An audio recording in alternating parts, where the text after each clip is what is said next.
and curiosity killed this cat. Let's talk about DmC, Devil May Cry. Oh my god.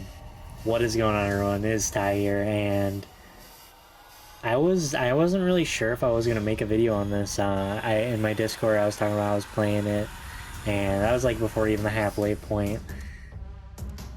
And this game is weird. This is one of those games that you hear a lot of people talk about. Everyone, like, pretty much, it's renowned, it's like universally hated pretty much.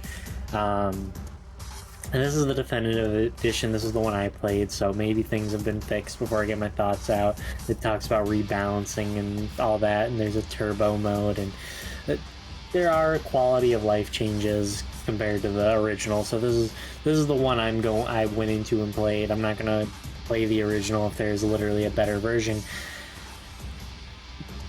Okay, so Devil May Cry, if you don't know, it started out on the PS2, I believe, and it had 3 games on there, and then on the 360 PS3 era, it got Devil May Cry 4, and then later on we get Devil May Cry 5. But before we got Devil May Cry 5, we got this. Capcom did a reboot about 3 years after, I think, Devil May Cry 4. So for my own experience, my own Devil May Cry experience, I've played 1 through 3, and I enjoyed 1. 2 exists. I wish it didn't. 2 is actually one of the worst games I've ever played. Maybe that'll be for a different day. And 3 is pretty good as well. I enjoyed 1 and 3 a lot. I still need to play 4 and 5, but I decided I was going to play this next. Friend wanted me to play it, and I did, and it's not Devil May Cry. Let's get that out of the way. This isn't Devil May Cry. It has characters from Devil May Cry. That's about it. That it shares similar, which isn't bad. And that's a big thing about this, is that people talk about that this isn't Devil May Cry, and there's no arguing around it. This is not the same character-wise. These aren't the same characters. Dante is literally a totally different person. They've really dialed up the whole, he's really edgy, like, he does sex and parties, you know. I mean, like, the Dante in the other games is not like that. This character is kind of like what I think people get out of Devil May Cry from all the memes and stuff they see online. This game reeks of angst compared to Devil May Cry 1 through 3 that I played, where it's more about kind of, I guess, badass in a way. Not saying that there's nothing cool in this game, but this is actually an edgy game compared to what the other ones are. The other ones are cool. It's awesome. This is angst. This is edge. This is different. It's a different tone that is not the same. Are they close to each other? In a way, yeah, I would say those two types of tones are very similar, but not. It doesn't. It's just. I don't know how to word it. You can't just change the tone but use the name. Then it's not really the same. It's like a complete redoing, not even just a reboot. It's like just whole different type of game, and it's not bad. It's not bad if you try to separate the whole Devil May Cry DmC thing. I'll call this DmC for this. I'm calling this one DmC, and if I'm talking about the original series, I'm saying Devil May Cry just to continue going forward here. This game isn't bad. It's not good either. I'd say there's like really 2 parts of a game that make up a game for a lot of games, which is story and gameplay. The gameplay, I'll get the good out of the way for this. The gameplay is fun. It is very fun to play as Dante, at least. I'll get into playing as Virgil later through the DLC. Dante is pretty fun to play as. Some of his moves I don't really care for too much, but this has, like, compared to 1 through 3, this has the weapon switching is so on the fly. It's really good. It's very fun. Combos feel very easy to land and such, and I think it's very fun. It's very action heavy, and it feels pretty similar to the other games too. Some of the moves are literally the same, and that doesn't hurt. It's actually very welcomed. I liked some of the moves the other game, like Dante's Sword Rebellion has like this thrust move where you jab, lunge forward and jab multiple times. It's probably my favorite move. It's super helpful, and it's in here and it's very fun. All the moves are very fun. Switching the weapons on the fly makes combos easy and fun, and I think that's probably the best part of the game is the whole combat system. I don't think it gets a lot of love, which is weird because it is extremely fun. There's no beating around that. It is so much fun. That's kind of where my own good things end about the game. I was pretty clear about Dante's character being very different. I don't like the characters too much. There are parts that are funny, but I don't really like most of them. Virgil is really weird. He's written oddly. I don't know.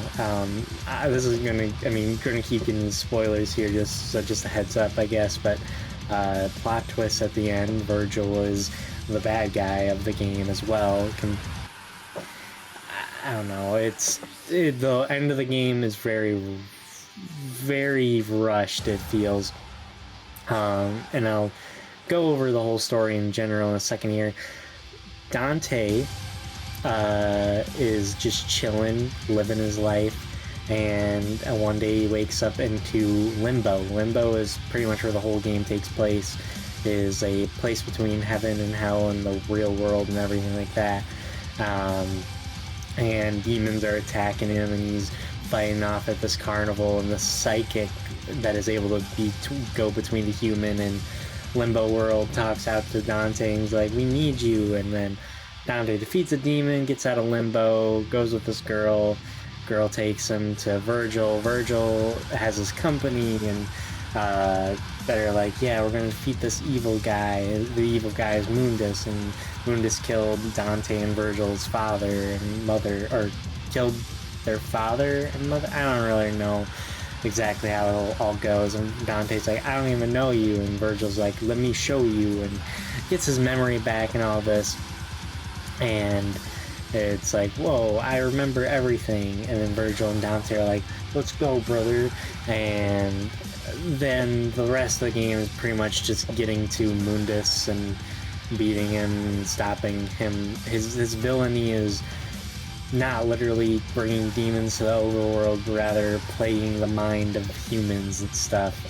And yeah, the game has like kind of an odd political undertone to it. I just call it political. I don't really know if it's political or not, but I would say it is. And not that it's like bad or anything, it's just weird.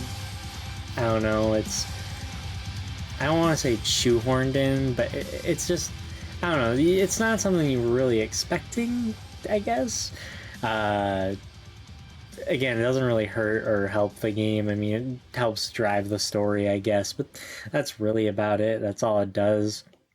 I just think it's odd because, again, it's about, I don't know, killing demons. And I mean, I guess that's like some people say is our real world demons and stuff, but I don't know. I digress about that part. It's very odd and super on the nose about it. I don't know if it's trying to be or not, but so yeah, the levels, like, so that's pretty much the whole story, is defeat this Mundus guy because he's being evil and he's like ruler of the underworld and he's in the overworld fighting humans, and your guys' goal, so you end up killing him, and Dante and Virgil are like, yeah, we did it. Now Dante's like, now we can rule, and Virgil's like, now we can rule Dante, and Dante's like, what? And they fight and almost kills Virgil, and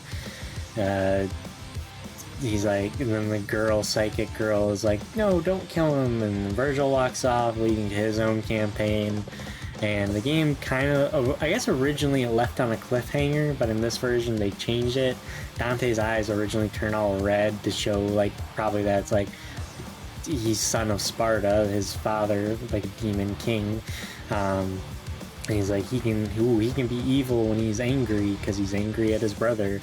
And then they change it to him doing the haha funny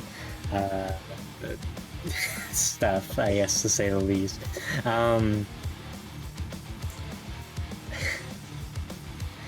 So the levels themselves are actually not that bad. I enjoyed pretty much a lot of them. Some of the level designs they did are really clever.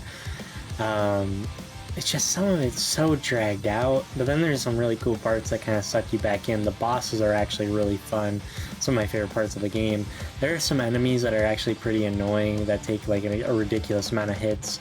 Some of the secret missions in the game are like randomly really difficult and aren't very fun. I found a lot of them. There was like one I could not do for the life of me. So there's that. But they're either really easy or extremely hard, so that wasn't really enjoyable. I mean, from what I remember of Devil May Cry 1, it was kind of a similar situation, if I remember correctly. But yeah, some of the level designs are actually really clever throughout the game, and it looks nice. I do like the art style they went with. It's a weird, colorful, and I guess realistic. I don't know. Things are kind of washed out, but at the same time, it uses a lot of color. It's weird, but I liked it. The game in general just has a lot of interesting visual elements that I wish it did more. One thing in Virgil's DLC, a lot of the cutscenes are like animated in like this, like, I don't want to say rough in a bad way, but like borderline between a drawing and a sketch, I would say, I guess. And they look really cool, and I really like them. It's beautiful, honestly. Too bad that it's not a great story. Going to Virgil's story, after he dies. After he loses his fight with Dante, he teleports somewhere, and apparently it's his mother's grave, and he like dies on top of it, and he's in between limbo, and he can hear his mother, I guess, now. It starts making like no sense.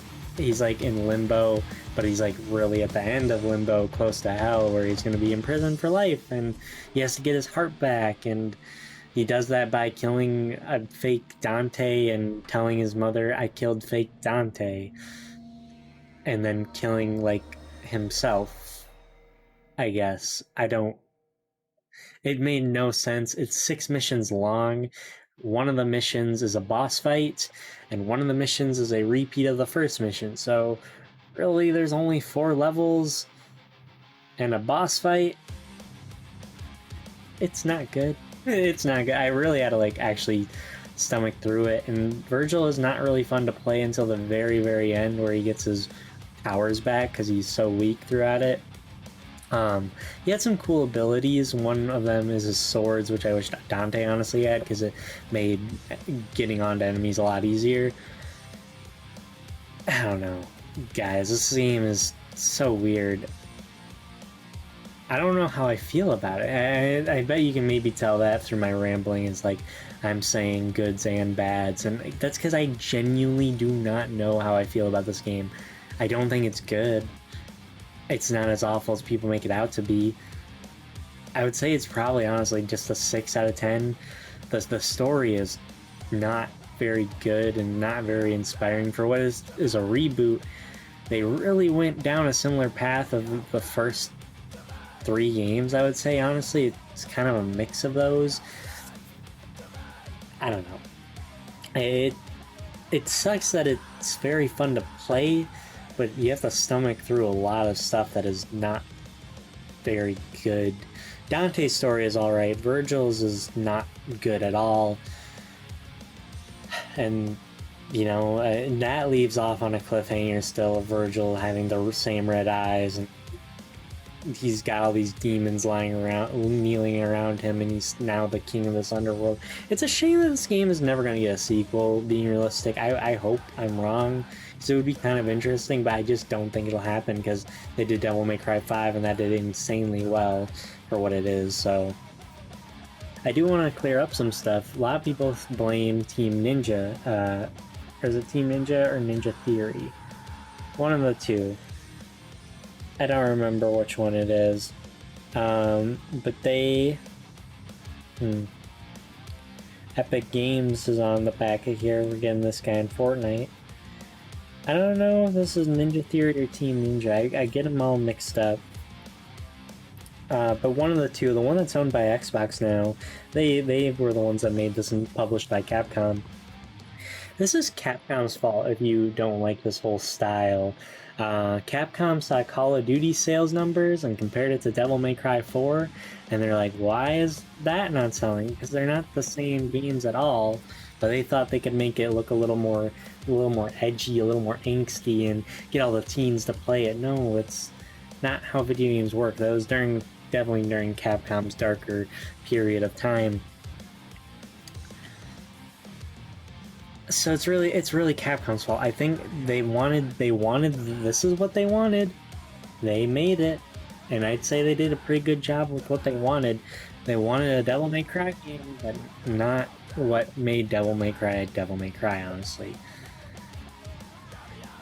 I don't really think any of the Devil May Cry games are that insanely good, honestly. I enjoyed 3, I enjoyed 1, I need to play 4 and 5 still, but I don't think they're anything like, holy cow, best games of all time, as much as I'll sometimes say it's peak fiction, and it kind of is. It's cool. What makes it fun and everything is that it's cool.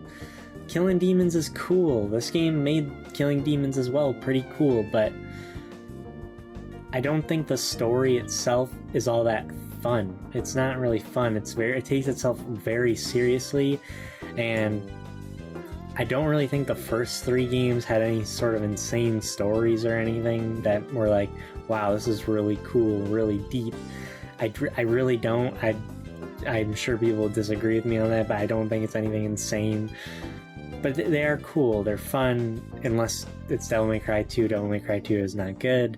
Maybe that'll be a different video, but I think part of what holds us back is just the story, and the game in general takes itself extremely seriously. And yeah, I guess at the end of the day, I'd give it a 6 out of 10. Like, that's pretty much my whole ramble here. The combat is fun, the designs are alright, but outside of that, it just takes itself too seriously. It wants to be realistic, I guess, and like Call of Duty was doing, I guess, in a way. And